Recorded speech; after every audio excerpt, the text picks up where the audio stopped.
अपनी आंखें बंद कर ली। दोनों हाथ अपनी आंखों पर रख लिए।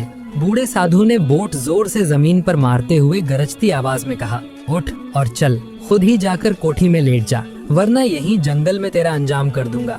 अनीता ने धड़कते दिल के साथ आहिस्ता आहिस्ता अपने हाथ आंखों से हटाए और कांपती आवाज में कहा, तुम समझते हो तुम्हारे पास साधु की वर्दी है, इसलिए जो चाहो कर सकते हो, लेकिन याद रखना जुल्म कभी देर पा नहीं होता। बूढ़े साधु के चेहरे पर तंजिया मुस्कान फैल गई। बड़ी बहादुरी के लेक्चर दे रही है, लेकिन आज ये बातें तेरे किसी काम नहीं आएंगी। अचानक बूढ़ा साधु बोला, ऐसे नहीं मानेगी, ये रस्सी लाओ।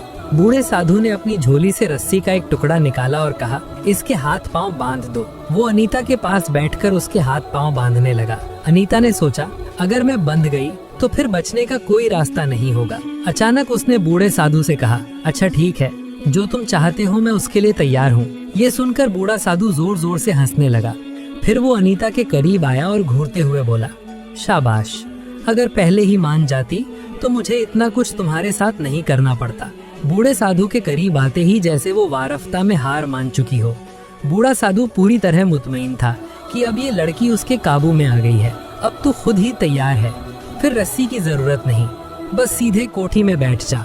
अब अनीता उस सुनसान जंगल और अंधेरी रात में कोठी की तरफ चलने लगी।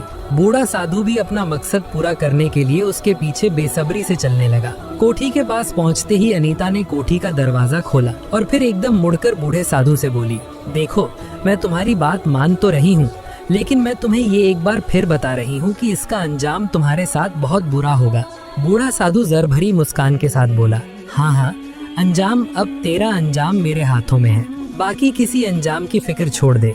अनीता ने आहिस्ता आहिस्ता कदम अंदर कोठी में रखे। बूढ़ा साधु झुककर उसके करीब होते हुए तंजिया अंदाज में बोला, शाबाश, बहुत अक्लमंद हो गई हो। और जैसे ही बूढ़ा साधु कोठी के अंदर दाखिल होने लगा, उसी वक्त पीछे से एक और गाड़ी वहां आ गई। बूढ़ा साधु ने जब गाड़ी को देखा तो दरवाजा बंद करके जल्दी से उस गाड़ी की तरफ चला आया। अनीता कोठी के अंदर ही थी। बूढ़ा साधु जाकर गाड़ी में बैठे शख्स से बात करने लगा। इससे पहले कि अनीता बाहर निकलकर गाड़ी के पास आती, गाड़ी वहां से निकल गई।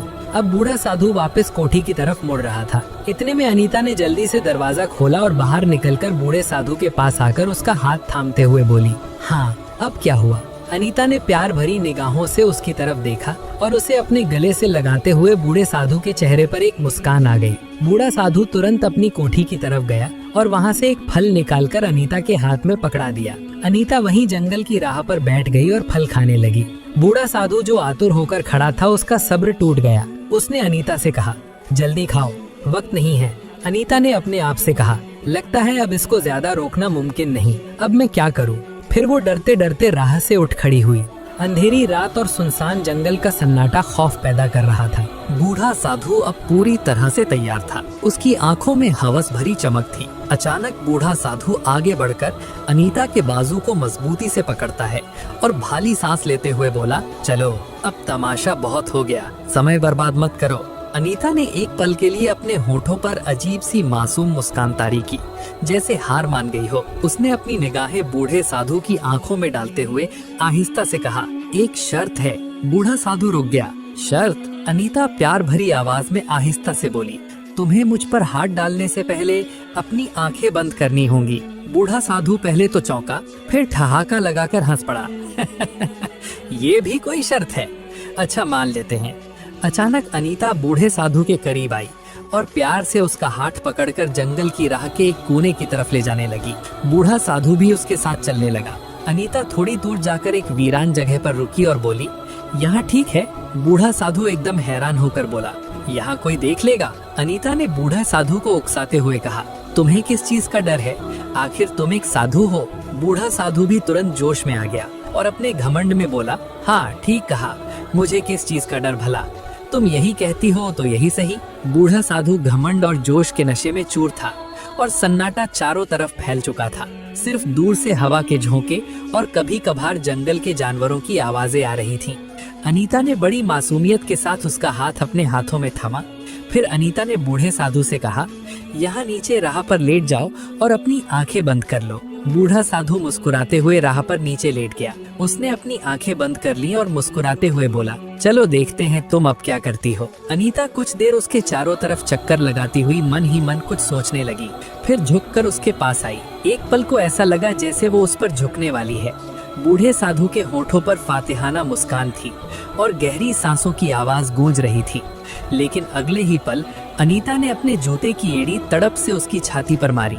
बूढ़ा साधु तड़प कर आंखें खोल देता है, लेकिन तब तक अनीता उसकी लाठी खींच चुकी थी। बूढ़ा साधु उठकर वही राह के बीच बैठ गया और बोला, ये क्या धोखा किया तुमने मेरे साथ। उसी वक्त अनीता को ख्याल आया कि उसका काम अभी पूरा नहीं हुआ है। वो अपने चेहरे पर हल्की मुस्कान लाती हुई बूढ़े साधु के करीब आकर बैठ गई और लाठी उसके हाथ में थमाते हुए प्यार भरी निगाहों से उसकी आंखों में देखते हुए बोली, मैं तुम्हें बस ये दिखाना चाहती थी कि अगर मैं भागना चाहूँ तो भाग सकती हूँ, लेकिन अब मेरी मर्जी है, मैं खुद इसके लिए तैयार हूँ। ये सुनकर बूढ़े साधु के चेहरे पर फिर से मुस्कान आ गई और वो अनीता को अपने गले से लगाने लगा। अनीता ने कहा, एक मिनट, पहले मुझे ये बताओ, क्या तुम वाकई में इतने ताकतवर साधु हो और जो चाहो वो कर सकते हो? बूढ़ा साधु ने घमंड भरे लहजे में कहा। हाँ। अनीता ने अचानक बूढ़े साधु का हाथ पकड़ा और उसे कोठी की तरफ ले जाने लगी। बूढ़ा साधु हैरान होकर ये सब देखने लगा। चलते चलते वो दोनों कोठी के पास पहुँचे। अब उस सुनसान जंगल में रात का आखिरी पहर था और वहाँ सिर्फ अनीता और बूढ़ा साधु मौजूद थे। जैसे ही वो कोठी के पास पहुँचे, अनीता अचानक कोठी के अंदर दाखिल हुई और वहाँ से एक लाल रंग का दुपट्टा उठा लिया। अनीता अब अपने असली मकसद की तरफ बढ़ रही थी। उसने कहा, मैं नहीं मानती कि तुम इतने पावरफुल हो और ये सब कर सकते हो। बूढ़ा साधु जो अपने पद के घमंड में चूर होकर बोल रहा था, कुछ समझ नहीं पाया और अपने मोबाइल से अनीता को उन सब लड़कियों की तस्वीरें दिखाने लगा जिनके साथ उसने गलत काम किए थे। वो बड़े घमंड से अपने गुनाह गिनाने लगा। कल मैंने ऐसा किया, परसों वैसा किया, मुझे पकड़ने वाला कौन है? आखिर मैं एक साधु हूँ। अनीता चुपचाप उसकी सारी बातें सुनती रही और फिर बूढ़े साधु के करीब जाकर बोली, वाह, तुम तो बहुत बहादुर निकले। उसने बूढ़े साधु से कहा, आओ, मैं अब तुम्हारी बहादुरी देखना चाहती हूँ। वो बूढ़े साधु को उसी सुनसान जंगल में दूसरी तरफ ले जाने लगी। बूढ़ा साधु भी खुशी खुशी उसके साथ चल रहा था। वहाँ पहुंचकर अनीता हंसते हुए बोली, तो क्या कह रहे थे बाबा जी, तुम्हें पकड़ने वाला कोई नहीं? ये कहते ही उसने अपने कपड़ों के अंदर छुपा हुआ कैमरा बाहर निकाला। वही कैमरा जिसमें बूढ़े साधु के सारे गुनाह, उसके घमंड भरे इकरार और हर खुदगर्ज हरकत रिकॉर्ड हो चुकी थी। बूढ़े साधु के चेहरे का रंग उड़ गया।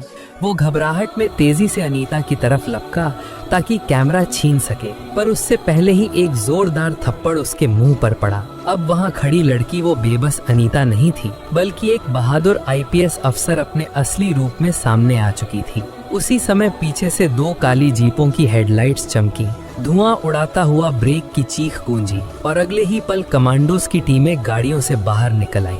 अनीता ने हाथ का इशारा किया और देखते ही देखते बूढ़े साधु को जमीन पर दबोचा गया। बूढ़े साधु की टांगे काम न आने लगी। कांपती आवाज में उसने कहा, ये लड़की झूठ बोल रही है। अनीता उसके पास आई और एक और जोरदार थप्पड़ मारते हुए गर्व से बोली, तुम्हें पता है मैं कौन हूँ? मैं आईपीएस अफसर हूँ और ये टीम मेरे हुक्म पर यहाँ आई है। तुम समझ रहे थे कि ये खेल तुम मेरे साथ खेल रहे हो, असल में ये खेल मैंने तुम्हारे साथ खेला है। मुझे तुम्हारी दरिंदगी और लड़कियों के साथ गलत कदमों का पता चला, इसीलिए मैंने खुद यहाँ आकर तुम्हें हाथों पकड़ने का फैसला किया ताकि तुम खुद अपने मुंह से इकरार करो और तुम्हें सख्त सजा दिलवा सकूं।